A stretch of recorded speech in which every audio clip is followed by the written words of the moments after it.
Now in this short video segment, without the use of the Doppler, can you identify which is the gallbladder among the given these two given cystic areas?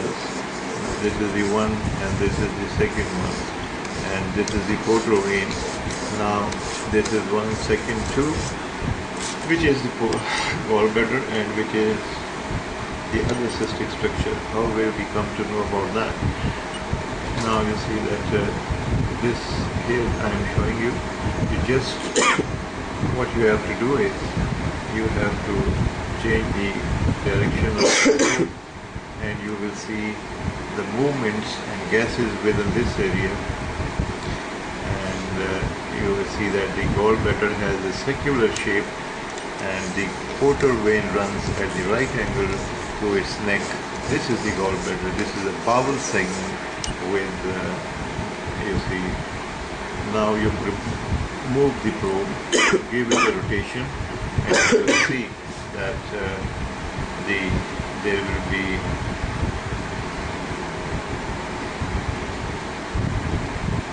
it has taken a tubular shape, whereas initially it was appearing as a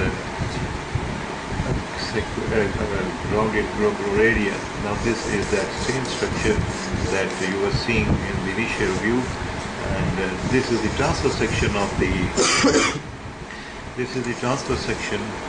gallbladder, and this is the bowel segment, the duodenum. You see it changes its shape. It is longitudinal now, and when I move the probe again back, again you will see the same situation.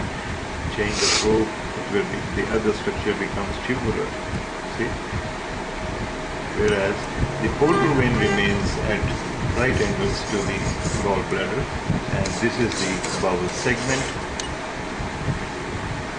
Now again the same, both two circular structures, number 1, number 2, with portal vein running posterior to them.